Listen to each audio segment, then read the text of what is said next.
영광을 돌리니라. 아멘. 하나님 말씀입니다. 오늘 제자도 시리즈 또 함께 성경을 통하여 순종하는 삶, 제자의 삶 살기로 결단하는 시간 23번째입니다. 오늘 본문을 통해서 제가 말씀 제목은 어느 것이 쉬운 일인가 라고 이렇게 정해봤습니다. 왜냐하면 예수님께서 이 중풍병자를 고치시면서 하신 말씀이 내 죄사함을 받았느니라 라는 말과 내가 나음을 받았느니라 라는 말 중에서 죄사함을 받았느니라 라고 말씀하셨기 때문입니다. 그 무슨 말씀이냐 하면 그 말이 훨씬 어려운 말이었습니다. 대답하기 어려운 말이었는데 그 말씀으로 말씀하신 예수님의 의도와 목적을 우리가 함께 발견하고 하나님의 치유하심 가운데 하나님의 치유하심을 통해서 정말 주님이 원하시는 목적이 무엇인가 함께 발견할 수 있게 되기를 원합니다. 네, 오늘 나눔을 하실 때는 뒤돌아 앉으시는 게 좋은데 오늘 제가 좀 말씀 나눌 때는 제가 등 보고 말씀 전하니까 좀 그래서 이렇게 저를 보실 수 있도록 앉아주시면 감사하겠습니다. 예수님께서 배에 오르셔서 건너편으로 가셨는데 그 건너편을 본 동네라고 이렇게 기록하고 있습니다. 본 동네가 무슨 말이냐면 예수님 고향으로 가셨다는 겁니다. 예수님의 고향으로 가셨는데 그 고향이 나중에 고향에 있는 사람들이 예수님을 다 배척합니다. 그곳에서 이적도 많이 베푸셨고 나중에 예수님이 배척을 당하실 때 내가 너에게 이적을 많이 베풀었는데 나를 이렇게 배반하는구나라고 말할 때 해당하는 이적 중에 하나가 오늘 본문일 것입니다. 근데 오늘 이 본문을 행할 때는 많은 사람들이 예수님을 따라서 모였습니다. 그 메시아가 왔다. 정말 우리 동네 살던 그 예수 브라더 맞냐? 그 청년이 맞냐? 이렇게 생각하면서 많은 사람들이 호기심에 또 놀라움에 또 예수님을 따르고 싶은 마음에 많이 이제 몰려들었습니다. 그래서 너무나 많은 사람들이 모여있기 때문에 너무나 군중들이 많이 모여있을 때 한 중풍병자의 치유 사역이 이제 오늘 이야기의 핵심인 거 우리 너무나 잘 알고 있습니다. 그래서 그 4명의 친구가 중풍병자를 침상에 매서 누워서 들고 앰뷸런스 이렇게 우리 군대에서나 응급 조치할 때 그런 식의 침상이지 않았을까 싶습니다. 어쨌든 그 내 모퉁이에 4명이 들어야 할 수 있는 그 들것에 중풍병자를 싣고 갔더니 너무 사람이 많은데 보통 사람 같으면 오늘 사람이 너무 많네, 내일 와야 되겠네 이렇게 생각하고 돌아갈 수도 있을 텐데 이렇게 무거운데 이제 여기까지만 해도 수고했으니까 그 중풍병 걸린 친구에게 친구야 너무 사람이 많다, 우리 내일 보자, 아니면 다음에 와야 되겠다, 도저히 갈 수 없다 이렇게 말하고 말았으면 좋았을 만한 상황인데 지붕에 올라가서 기물 파손을 합니다. 집을 뜯고 그리고 위에서 내리는 것을 보고 이것은 예수님도 놀라셨고 우리도 사실은 말은 쉽게 하지만 우리가 어떤 사람을 도울 때 과연 이렇게까지 도울 수 있을까 싶은 행동을 우리에게 보여주고 있습니다. 그렇죠?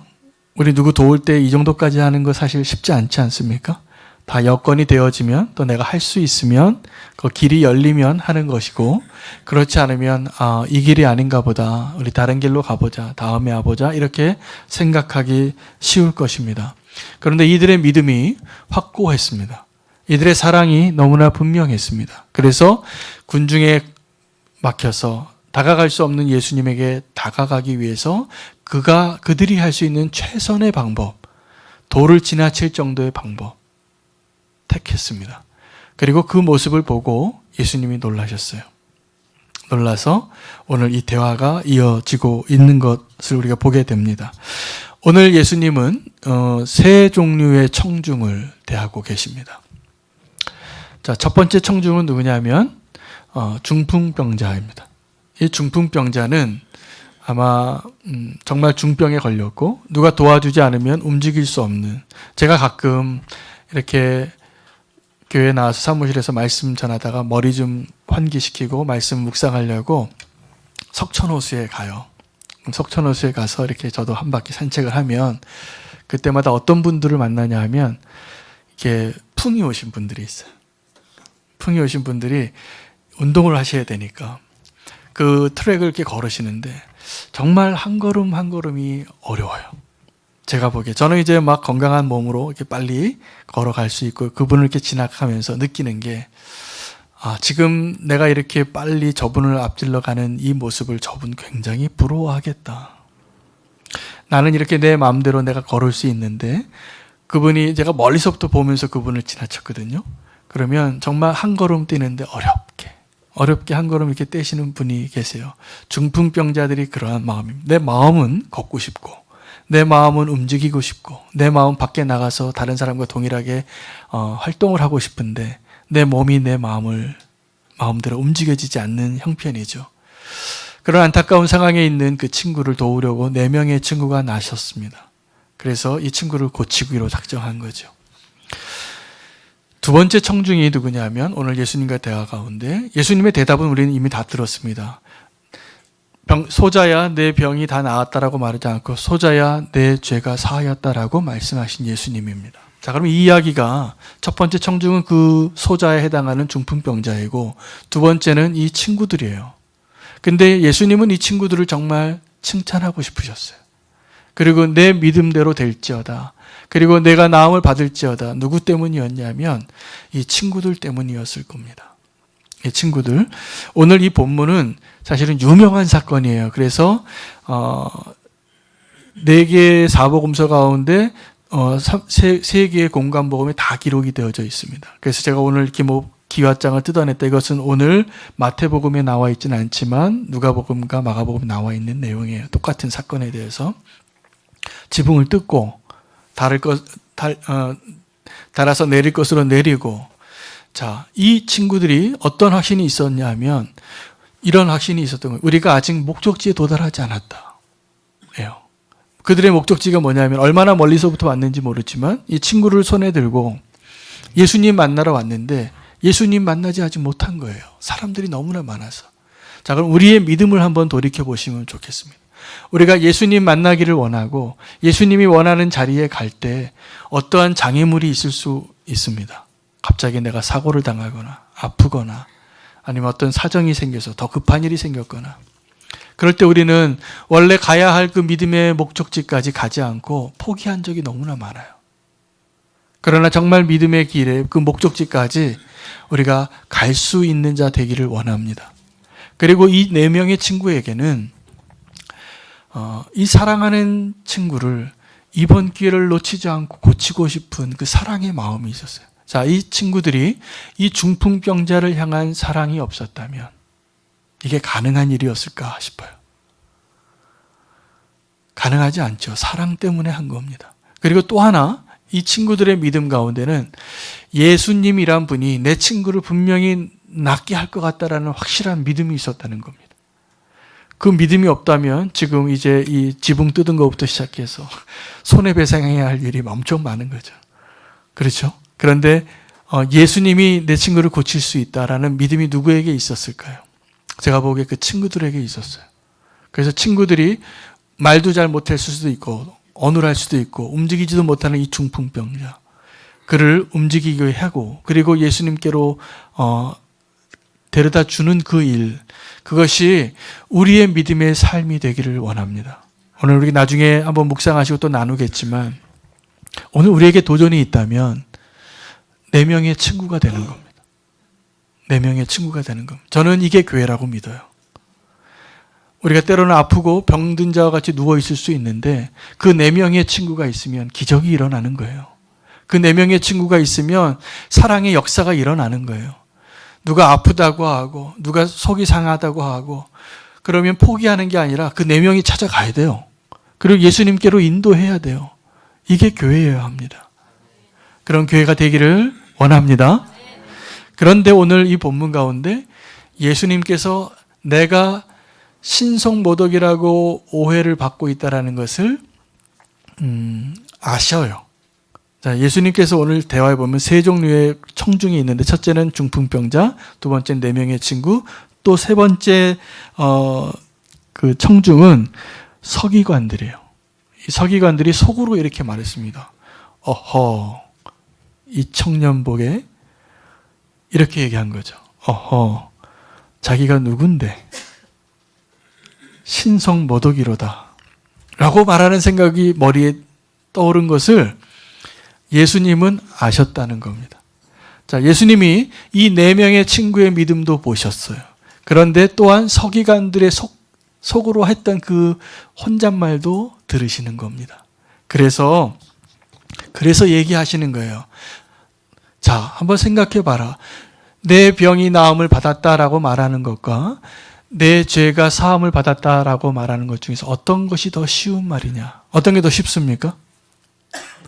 발음하기 쉬운 게 아니라 그게 이룰 수 있는 것이 쉬운 거로 치면 이적을 행하는 게 쉽죠. 그렇죠? 예를 들어서 하나님이 아니시더라도 어떤 용한 그 작두 타는 사람도 뭐 고치기도 하잖아요. 그리고 어떤 이상한 다른 우상이나 어떤 다른 방식으로도 이런 이적을 행하는 사람들은 제가 종종 봐요. 그런 이적 행할 수 있습니다. 그러나 죄를 사하는 거는 누가 할 수 있냐면 하나님밖에 할 수 없는 일이에요. 그런데 왜 예수님이 죄 사함을 받았느니라 라고 말했냐면 이 세 종류의 청중들 때문이었어요. 제가 보기에는 아주 직접적인 원인이 이 서기관들 때문이었어요. 속으로 서기관들이 그렇게 이야기하는 것을 아시고라고 이렇게 이야기하고 있기 때문에 그래요. 서기관들이 신성모독이다라고 3절에 말하니까 예수께서 그 생각을 아시고 이렇게 말씀하셨다라고 말하고 있습니다. 그럼 예수님이 의도를 가지고 어려운 대답을 하신 거예요. 그냥 내 믿음대로 될지어다 내가 나음을 받을 것이다라고 고침을 받았다라고 말씀하셔도 될 일을 이 서기관들이 속으로 한 말을 들으시고 아시고 자기를 드러내신 겁니다. 나는 하나님이다. 나는 너희의 죄를 사할 수 있는 자이다 라고 선포하시는 것입니다. 그러니까 예수님이 오늘의 이 대화는 이런 거죠. 내가 지금 이렇게 조인철 집사님하고 이렇게 성도님하고 이렇게 대화를 하는 것 같지만 사실은 이렇게 얘기하면서 박성찬 집사님 들으라고 하는 거예요. 이렇게 얘기하면서 박성찬 집사님 회개하시오 이렇게 얘기하는 거예요. 예를 들면 지금 오늘 예수님의 화법이 그런 겁니다. 이 소자가 씻음을 받았다, 죄 사함을 받았다라는 말을 하면서 누구에게 얘기하고 있냐면 제가 보니까 오늘 이 세 종류의 청중 가운데 예수님의 포커스는 사실 서기관이었어요. 그걸 기록하고 있는 겁니다. 그들의 마음 가운데 신성모독이로다라고 말하고 있는 사람들에게 말하고 있는 것이에요. 이게 신성모독이 아니라 내가 하나님이다. 여러분 우리가 하나님의 말씀을 들을 때에도 우리가 청중입니다. 이런 거죠. 하나님은 말씀하시고 우리는 듣는 겁니다. 제가 말씀을 준비할 때 그 시간을 너무나 소중하게 생각해요. 사실은 설교 본문을 정해놓고 그 본문을 수십 번 읽습니다. 묵상하고. 그게 무슨 작업이냐면 주의 음성을 듣는 시간이에요. 그래야 제가 전할 수 있어요. 주님의 음성을 듣고 그리고 우리가 살 수 있는 거예요. 그런데 주님의 음성이 들리지 않으면 우리에게 불행입니다. 이렇게 말씀을 저는 전하는 자리에 이렇게 서면 정말로 그런 마음이 들어요. 아, 이 하나님의 말씀이 꼭 들려져야 될 사람들이 있는데 그 말씀이 튕겨져 나가는 것 같이 느껴질 때가 제일 안타까워요. 그러면 저는 눈물로 기도하는 수밖에 없어요. 이 말씀이 정말 저 집사님에게, 저 권사님에게, 저 장로님에게 꼭 필요한 말씀인데 정작 그분은 은혜를 받는 것 같지 않아요. 그런데 다른 분들이 눈물 흘리고 아멘하는 경우를 제가 너무나 많이 봐요. 오늘 이 예수님이 그러한 상황을 보고 계시는 거예요. 정말로 예수님이 지금 의도한 청중은 서기관이었어요. 그 서기관이 들으라고 내가 하나님이다. 나는 죄를 사하게 해줄 수 있는 능력이 나에게 있다. 우리가 하나님의 말씀을 듣고 어떤 것이 축복이냐 하면 오늘 이 세 종류의 청중 가운데 주님께서 나에게 하시는 말씀 들을 수 있는 귀 되시기를 축복합니다. 그리고 우리가 오늘 말씀을 한 번 더 묵상하시면서 질문을 좀 드리려고 그래요. 그래서 너무 이렇게 주제가 너무나 이렇게 광범위하게 열려지는 것 같아서 오늘 제가 드리는 이 질문에 대해서 조금 더 하나님 앞에 내가 어떻게 순종할 것인가를 답을 찾으시고 나눠주시기를 부탁드리겠습니다. 질문은 이겁니다. 나는 친구를 위해서 지붕을 뜯고 그 친구를 내려줄 수 있는 믿음이 있는가? 나에게 그런 친구가 있는가? 나는 그 친구를 위해서 그렇게 순종할 수 있는가? 이 질문에 답을 한번 찾아보시면 좋겠습니다. 아멘. 제가 이제 종을 치겠습니다. 5분 동안 하나님의 말씀 다시 한번 묵상하시고 그렇게 또 하나님 나에게 주시는 음성 잘 받으실 수 있는 시간 되기를 원합니다. 제가 시간을 안내하도록 하겠습니다. 지금 또 5분 동안 개인적으로 말씀 붙잡으시고 나에게 주신 하나님 말씀 묵상하시기를 바랍니다.